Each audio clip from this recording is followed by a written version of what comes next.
Hi fam, welcome back to our channel Charvi's world. ಎಲ್ಲರೂ ಹೇಗಿದ್ದೀರಾ? Hope ಎಲ್ಲರೂ ಚೆನ್ನಾಗಿದ್ದೀರಾ ಅಂತ ಭಾವಿಸ್ತಾ ಇದ್ದೀನಿ. ನಾನು ಕೂಡ ಚೆನ್ನಾಗಿದ್ದೀನಿ. ಸೊ ನಾನು ಬಂದು ಈಗ ಡೈಲಿ ವ್ಲಾಗ್ನ ಶೇರ್ ಮಾಡ್ತಾ ಇದ್ದೀನಿ. ಸೊ ನಮ್ಮ ರೊಟೀನ್ ನಿಮಗೂ ಇಷ್ಟ ಆಗ್ಬೋದು ಅಂತ ಅನ್ಕೋತೀನಿ. ಇಷ್ಟ ಆದರೆ ವಿಡಿಯೋ ಒಂದು like, share, comment and subscribe ಮಾಡ್ಕೊಳ್ಳೋದನ್ನು ಮರಿಬೇಡಿ. ಸೊ ಈಗ ವಿಡಿಯೋ ಕಂಟಿನ್ಯೂ ಮಾಡೋಣ ಬನ್ನಿ. ನಾನು ವ್ಲಾಗ್ ಸ್ಟಾರ್ಟ್ ಮಾಡಿದಾಗ ಮಧ್ಯಾಹ್ನ ಆಗಿತ್ತು. ನನ್ನ ಮಗಳು ಸಹ ಕ್ಲಾಸ್ ಮುಗಿಸ್ಕೊಂಡು ಬಂದಿದ್ಲು. ಸೊ ಅವಳಿಗೆ ಕತ್ರಿ ಸಿಕ್ಬಿಟ್ರೆ ಪ್ರಪಂಚನೇ ಕೈಯಿಗೆ ಸಿಕ್ತಂಗೆ. ಈಗ ಕ್ಲಾಸಲ್ಲೆಲ್ಲ ಕಟ್ಟರು, ಗಮ್ಮು ಅದೆಲ್ಲ ಯೂಸ್ ಮಾಡೋದು ಚೆನ್ನಾಗಿ ನೋಡ್ಕೊಂಬಿಟ್ಟಿದ್ದಾಳೆ. ಮನೇಲೆಲ್ಲ ಪೇಪರ್ ಕಟ್ ಮಾಡೋದು, ಈ ಗಿಡಗಳು ಎಲೆ ಕಟ್ ಮಾಡೋದು ಇದೆಲ್ಲ ಚೆನ್ನಾಗಿ ಮಾಡ್ತಾ ಕೂತ್ಕೋತಾಳೆ. ಸೊ ನಾವು ಇಂದಿನ ವ್ಲಾಗ್ನೆಲ್ಲ ನೀವು ನೋಡಿರೋರಿಗೆ ಗೊತ್ತಿರುತ್ತೆ. ನಾವು ಒಂದು ಸಲ ಗಾರ್ಡನ್ ರಿಆರ್ಗನೈಸೇಷನ್ ಮಾಡಿದ್ವಲ್ವ, ಅದರಲ್ಲೆಲ್ಲ ಪಾಟಲ್ಲಿ ದೊಡ್ಡ ಕನಕಾಂಬರ ಸಸಿಗಳ ಪಾಟಲ್ಲೆಲ್ಲ ಚಿಕ್ಕ ಚಿಕ್ಕದು ಕನಕಾಂಬರ ಸಸಿಗಳು ಹುಟ್ಟಿತ್ತು. ಸೊ ಅದನ್ನೆಲ್ಲ ಈಗ ಸಪ್ರೇಟ್ ಮಾಡೋಣ ಅಂತ ಹೇಳ್ಬಿಟ್ಟು ಪ್ಲ್ಯಾನ್ ಮಾಡಿಕೊಂಡು ರೆಡಿ ಮಾಡ್ಕೊತಾ ಇದ್ದೀವಿ. ಅದಕ್ಕೂ ಮುಂಚೆ ಕನಕಾಂಬರ ಹೂವನ್ನೆಲ್ಲ ಬಿಡಿಸ್ಕೊಳ್ಳೋಣ ಅಂತ ಹೇಳ್ಬಿಟ್ಟು ಬಿಡಿಸ್ಕೊತಾ ಇದ್ದೀನಿ. ಸೊ ನೀವು ಇಲ್ಲಿ ನೋಡ್ತಾ ಇರ್ಬೋದು, ಒಂದು 2-3 ಮೊಳದಷ್ಟು ಕನಕಾಂಬರ ಹೂ ಸಿಗುತ್ತೆ ನಮ್ಮ ಗಿಡದಲ್ಲೇ. ನಾನು ವಾರಕ್ಕೆ ಒನ್ಸ್ ಅಥವಾ 5 ಬಿಡಿಸ್ತೀನಿ ಅಷ್ಟೇ.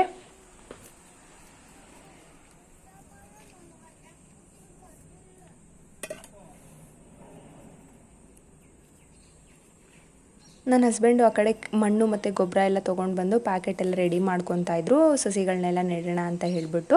ನಾನು ಈ ಕಡೆ ಸ್ವಲ್ಪ ಗುಲಾಬಿ ಗಿಡಗಳನ್ನೆಲ್ಲ ಕಟ್ ಮಾಡ್ತಾ ಇದ್ದೀನಿ. ಸೊ ನೀವು ಇಲ್ಲಿ ನೋಡ್ತಾ ಇರ್ಬೋದು, ಏನಕ್ಕೆ ಅಂತ ಗೊತ್ತಿಲ್ಲ, ಗುಲಾಬಿ ಗಿಡಗಳಿಗೆ ಮಾತ್ರನೇ ಈ ಥರ ಆಗಿದೆ. ಒಂದು ಗುಲಾಬಿ ಹೂ ಬರೋ ಜಾಗದಲ್ಲಿ ಒಂದು 4-5 ಗುಲಾಬಿ ಹೂ ಬರೋ ಥರ ಆಗಿಬಿಟ್ಟಿದೆ. ಅದು ತುಂಬ ಚೆನ್ನಾಗೂ ಬರ್ತಾಯಿಲ್ಲ, ಅದು ಯಾಕೆ ಅಂತ ಗೊತ್ತಾಗ್ತಾ ಇಲ್ಲ. ಸೊ ನೀವು ಇಲ್ಲಿ ನೋಡ್ತಾ ಇರ್ಬೋದು, ಒಂದು ಹೂ ಬರೋ ಅಂಥ ಜಾಗದಲ್ಲಿ ಮಿನಿಮಮ್ ಅಂದರೂ ಒಂದು 5-6 ಹೂಗಳು, ಅದು ಚೆನ್ನಾಗೂ ಬರ್ತಾಯಿಲ್ಲ. ಒಂಥರ ಎಲ್ಲ ಬಾಡೋಗಿರೋ ಥರ, ಸಿಕ್ಕಾಪಟ್ಟೆ ಒಂಥರ ಹುಳುಕು ಆ ಥರ ಇರ್ತಾಯಿತ್ತು. ಹೂ ಚೆನ್ನಾಗೇ ಬರ್ತಾ ಇರಲಿಲ್ಲ. ಸೊ ನೋಡೋಕ್ಕೂ ಆಗ್ತಾ ಇರಲಿಲ್ಲ, ಅದು ಯಾಕೆ ಆ ಥರ ಆಗಿದೆ ಅಂತ ಗೊತ್ತಿರಲಿಲ್ಲ. ಸೊ ಅದಕ್ಕೆ ಎಲ್ಲ ಕಟ್ ಮಾಡಿಬಿಡೋಣ ಅಂತ ಹೇಳ್ಬಿಟ್ಟು ಕಟ್ ಮಾಡಿ ಬಿಟ್ಟೆ. ನೋಡೋಣ ಚಿಗುರುಕೊಳ್ಳುತ್ತಾ, ಆವಾಗ ಹೂ ಬಿಟ್ಟರೆ ಚೆನ್ನಾಗಿ ಬರುತ್ತಾ ಅಂತ ಅಂದ್ಕೊಂಡು. ಸೊ ನನ್ನ ಹಸ್ಬೆಂಡು ಈ ಕಡೆ ಮಣ್ಣೆಲ್ಲ ರೆಡಿ ಮಾಡ್ಕೊತಾ ಇದ್ದಾರೆ, ಮಣ್ಣು ಗೊಬ್ಬರ ಎಲ್ಲ ಮಿಕ್ಸ್ ಮಾಡಿಕೊಂಡು.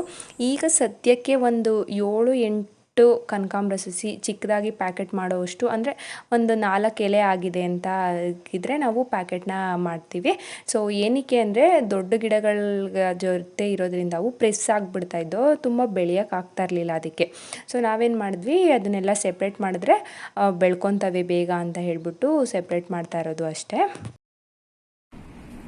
ನೀಟಾಗಿ ಮಾಡ್ತಾ ಇದ್ದೀನಿ. ಇದೊಂದು ದೊಡ್ಡದಾಗೈತೆ ಗೈಸ್, ನೋಡಿ. ಇನ್ನು ಚಿಕ್ಕ ಚಿಕ್ಕ 2, 4, 6, ಇದೊಂದು 7. ಕೆಳಗಡೆ ಇನ್ನೂ 2 ಐತೆ, ಅದನ್ನ ಕಿತ್ಕೊಂಡು ಬಂದಿಲ್ಲ ಅವರು. ಇವಳು ನೋಡಿ, ಇವಳಂತೂ ಅಟ್ಟರ್ ಗಲೀಜ್. ಇವಳು 2 ಚೀನಿ ಅದೆಲ್ಲ ಗಲೀಜ್ ಮಾಡಿದ್ರೆ ಹೇಳ್ತಾ ಇದೀನಿ ನೋಡು, ಅದೆಲ್ಲ ಕಸ ಗುಡ್ಸಕ್ಕಾಗಲ್ಲ, ಸುಮ್ಮನೆ ಇರು. ಎಲ್ಲ ಟ್ವಿನ್ಸ್ ಹುಟ್ಟುಬಿಟ್ಟಿವಿ.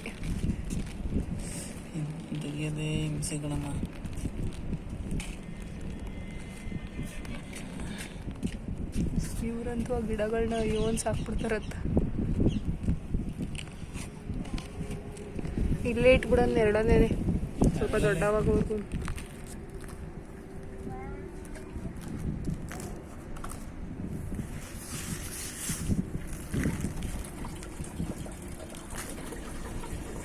ಏನಕ್ಕೆ ಸಡನ್ನಾಗಿ ಇವನ್ನ ಸಪ್ರೇಟ್ ಮಾಡ್ತಾ ಇರೋದಂದರೆ, ಅವು ದೊಡ್ಡ ಗಿಡಗಳು ಬೆಳ್ಕೊಂಡಿದ್ರೆ ಬೆಳೆಯೋಕೆ ಆಗ್ತಾನೆ ಇಲ್ಲ. ಪಾಪ ಎಲ್ಲ ಒಂಥರ ಪ್ರೆಸ್ ಆದಂಗೆ ಆಗ್ಬಿಟ್ಟವೆ. ಅದಕ್ಕೆ ಬೇರೆ ಪಾಟ್ ಹಾಕ್ಬಿಟ್ಟು ಬಿಟ್ಬಿಡೋಣ ಅಂತ. ಸಪ್ರೇಟ್ ಆಗೋದ್ರೆ ಬೇಗ ಇವಕ್ಕೂ ಸ್ವಲ್ಪ ಫ್ರೀಡಮ್ ಆಗುತ್ತೆ, ಬೆಳ್ಕೊತಾ ಬೇಕಾಗುತ್ತೆ. ಥರ ಮಕ್ಕಳು ತೊಟ್ಲಲ್ಲಿ ಬೆಳೆಯೋದಕ್ಕೂ ಬೈಲಲ್ಲಿ ಬೆಳೆಯೋದಕ್ಕೂ ಚೆನ್ನಾಗಿರುತ್ತೆ ಅಂತ ನಾವೀಗ ಬೈಲಲ್ಲಿ ಬೆಳೆಸ್ತಾ ಇದ್ದೀವಿ, ತೊಟ್ಲಿಂದ ತೆಗೆದು. ಗೈಸ್ ಗಾದೆ ಹೇಳ್ತಾವ್ರೆ ನೋಡಿ.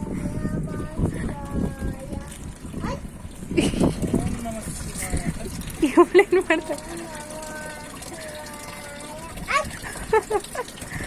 ಇವಳೇನು ಮಾಡ್ತಾವಳು.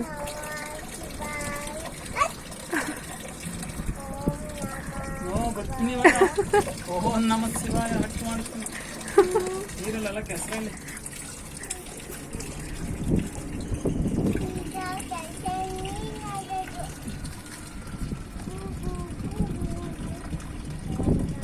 ಫೈನಲ್ ಆಗಿ ಎಷ್ಟು ಗಿಡಗಳಿದ್ವೋ ಅಷ್ಟು ಪ್ಯಾಕೆಟ್ ಮಾಡಿಬಿಟ್ಟು ಇಟ್ಟಿದ್ದಾಯಿತು. ಸೊ ನೋಡ್ತಾ ಇರ್ಬೋದು ಒಂದು 6-7 ಪ್ಯಾಕೆಟ್ ಮಾಡಿದ್ದಾರೆ. ಒಂದು ಪ್ಯಾಕೆಟಲ್ಲಿ ಮಾತ್ರ 2 ಗಿಡಗಳನ್ನ ನೆಟ್ವಿ. ಏನಕ್ಕಂದರೆ ಅವನ್ನ ಸಪ್ರೇಟ್ ಮಾಡೋಕ್ಕಾಗಲಿಲ್ಲ, ತುಂಬ ಹತ್ರದಲ್ಲಿ ಉಟ್ಬಿಟ್ಟಿದ್ರಿಂದ ಹಂಗೆ ಬೆಳ್ಕೊಳ್ಳಿ, ದೊಡ್ಡದಾದ್ಮೇಲೆ ಬೇಕಾದರೆ ಒಂದೇ ದೊಡ್ಡ ಪಾಟಿಗೆ ಹಾಕೋಣ ಅಂತ ಹೇಳಿಬಿಟ್ಟು ಅದೆಲ್ಲ ಹಾಕಿದ್ಮೇಲೆ ಅದಕ್ಕೆಲ್ಲ ಸ್ವಲ್ಪ ನೀರು ಹಾಕಿ ನೆರಳಲ್ಲೇ ಇಟ್ವಿ. ಏನಕ್ಕಂದರೆ ಫಸ್ಟ್ ಒಂದು ಸಲ ಒಂದು ಗಿಡನ ಇದೇ ಥರ ಮಾಡಿಬಿಟ್ಟು ಬಿಸಿಲಲ್ಲಿ ಇಟ್ಟಿದ್ವಿ, ಅದಕ್ಕೆ ಬಿಸಿಲು ತಡೆಯೋಕ್ಕಾಗ್ದೇನೋ ಒಣಗೋಗ್ಬಿಟ್ಟಿತ್ತು. ಸೊ ಸ್ವಲ್ಪ ಬೆಳೆಯೋರ್ಗು ನೆರಳಲ್ಲೇ ಇರಲಿ ಅಂತ ಇಟ್ಟಿದ್ದಾಯಿತು. ಚಿಕ್ಕ ಸಸಿಗಳನ್ನೆಲ್ಲ ಪಾಟ್ ಮಾಡಿದ ನಂತರ ಇವಾಗ ಒಂದು ಸ್ವಲ್ಪ ಕೆಲಸ ಇತ್ತು. ಏನಂದರೆ ಈಗ ಮೊದಲು ಇದ್ವಲ್ಲ ಗಿಡಗಳು, ಅವಕ್ಕೆಲ್ಲ ನಾವು ಹಸು ಗೊಬ್ಬರ ಎಲ್ಲ ಹಾಕಿ ಬಿಟ್ಟಿದ್ವಲ್ಲ, ಅದನ್ನೆಲ್ಲ ಏನೂ ಮಗ್ಚಿರಲಿಲ್ಲ. ಸೊ ನನ್ನ ಹಸ್ಬೆಂಡ್ ಹೆಂಗೋ ಮಣ್ಣು ಮತ್ತು ಗೊಬ್ಬರ ಎಲ್ಲ ಕೆಂಪು ಮಣ್ಣನ್ನ ತೊಗೊಂಡು ಬಂದಿದ್ರು. ಅದನ್ನು ಮತ್ತು ಸ್ವಲ್ಪ ಗೊಬ್ಬರ ಎಲ್ಲ ಹಾಕ್ಬಿಟ್ಟು ಇನ್ನೊಂದು ಸಲ ಮಿಕ್ಸ್ ಮಾಡಿ ಬಿಡೋಣ, ಇವಾಗ ಮಳೆಗಾಲ ಆಗಿರೋದ್ರಿಂದ ಸ್ವಲ್ಪ ಮಳೆ ಎಲ್ಲ ಬಂದರೆ ಚೆನ್ನಾಗಿ ಬೆಳ್ಕೊಳ್ಳುತ್ತೆ ಗಿಡಗಳು ಅಂತ ಹೇಳ್ಬಿಟ್ಟು ಅದನ್ನೆಲ್ಲ ಮಗಿಸ್ತಾ ಇದ್ದಾರೆ. ಮನೆ ಮುಂದೆ ಇರೋ ಗಿಡಗಳನ್ನೆಲ್ಲ ಮಗ್ಚಿದ್ರು, ಬಟ್ ಇದನ್ನು ಎಲ್ಲ ಸ್ವಲ್ಪ ಜಾಸ್ತಿ ಟೈಮ್ ಹಿಡಿಯುತ್ತೆ, ಇಲ್ಲೆಲ್ಲ ಜಾಸ್ತಿ ಗಿಡ ಇರೋದ್ರಿಂದ ಮಿನಿಮಮ್ ಅಂದರೂ 1 ಅವರ್ ಬೇಕಾಗುತ್ತೆ ಅಂತ ಹೇಳಿಬಿಟ್ಟು ಅದನ್ನು ಹಾಗೆ ಬಿಟ್ಬಿಟ್ಟಿದ್ರು. ಸೊ ಇವಾಗ ಆ ಕೆಲಸನ ಮಾಡ್ತಾ ಇದ್ದಾರೆ.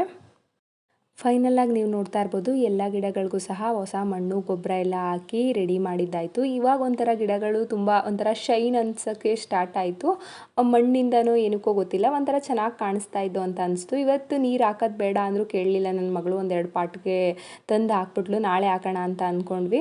ಅವಳು 1-2 ಪಾಟ್ಗಳಿಗೆ ತಂದು ಹಾಕ್ಬಿಟ್ಟಿದ್ಲು. ಸರಿ ಬಿಡು, ಈ ಮಿಕ್ಕಿದ್ಕೆಲ್ಲ ನಾಳೆ ಹಾಕೋಣ, ಇವತ್ತೆಲ್ಲ ಮಣ್ಣೆಲ್ಲ ಹಾಕಿದ್ದೀವಿ, ನಾಳೆ ನೀರು ಹಾಕೋಣ ಅಂತ ಅಂದ್ಕೊಂಡು ಸುಮ್ಮನಾದ್ವಿ. ಸೊ ನೋಡ್ತಾ ಇರ್ಬೋದು ಹೊಸದಾಗಿ ನೆಟ್ಟಂತಹ ಕನಕಾಂಬರ ಸಸಿಗಳು ಒಂದು 7-8 ಪಾಟೆಲ್ಲ ಆಗಿತ್ತು, ಅವನ್ನೆಲ್ಲ ರೆಡಿ ಮಾಡಿ ಇಟ್ಟಿದ್ದಾಯಿತು.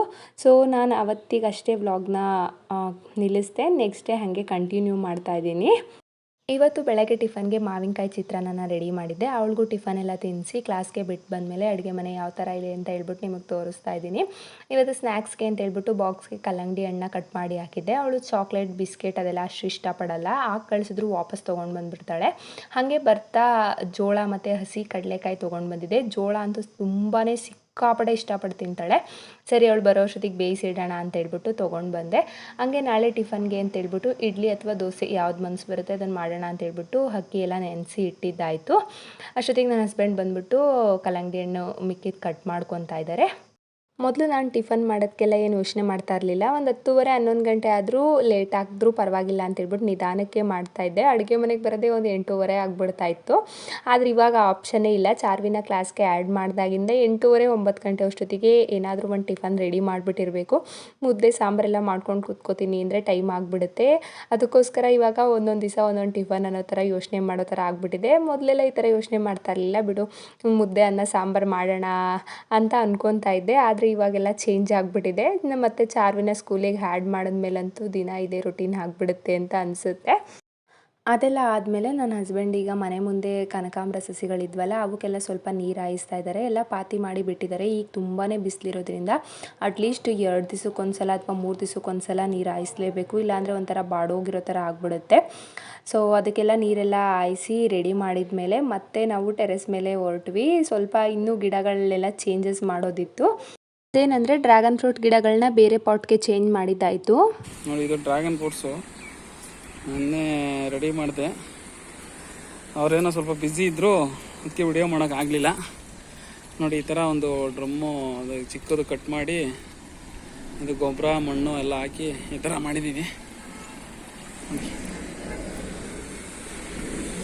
ಇದು ಕನಕಾಂಬರ ಬೀಜ ಅದು ಹಾಕಿದ್ದೀವಿ.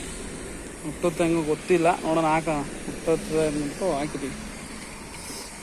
ನೋಡಿ, ಎಲ್ಲ ಹೂವೆಲ್ಲ ಚೆನ್ನಾಗಿ ಬಿಟ್ಟೈತೆ. ಇವನ್ನೆಲ್ಲ ಗೊಬ್ಬರ ಹಾಕಿ ಎಲ್ಲ ನೀಟಾಗಿ ಕೆಂಪು ಮಣ್ಣು ತಗೊಂಬಂದು ಎಲ್ಲ ಕೆಂಪು ಮಣ್ಣು ಹಾಕಿ ನೀಟಾಗಿ ಎಲ್ಲ ಕುದಿ ಕೊಟ್ಟಿದ್ದು. ನೋಡಿ, ನೀರು ಹಾಕ್ತವ್ರೆ. ಇನ್ನು ನೈಟ್ ಊಟಕ್ಕೆ ಅಂತ ಹೇಳಿಬಿಟ್ಟು ಚಪಾತಿ ಹಿಟ್ಟನ್ನ ಕಲಸಿಟ್ಟಿದೆ. ಹಂಗೆ ಬೀಟ್ರೂಟ್ ಪಲ್ಯನೂ ರೆಡಿ ಮಾಡಿದೆ. ನನ್ನ ಹಸ್ಬೆಂಡು ನಾನು ಚಪಾತಿ ಹೊಸ್ಕೊಡ್ತೀನಿ ನೀನು ಸುಡು ಅಂತ ಹೇಳಿದ್ರು. ಸರಿ ಆಯಿತು, ಬೇಗ ಬೇಗ ಆಗುತ್ತೆ ಅಂತ ಹೇಳ್ಬಿಟ್ಟು ಅವ್ರು ಹೊಸ್ಕೊಟ್ಟಂಗೆ ನಾನು ಚಪಾತಿ ಎಲ್ಲ ಸುಟ್ಟಿದ್ದಾಯಿತು. ಏನು ಮಾಡೋ ಇವಳು ನೋಡ್ರಿ ಫುಲ್ ಲೋಟದಲ್ಲಿ ಚಪಾತಿ, ಅದು ಲೋಟ ಚಪಾತಿ ಅಂತ ಅದ್ರ ಹೆಸರು.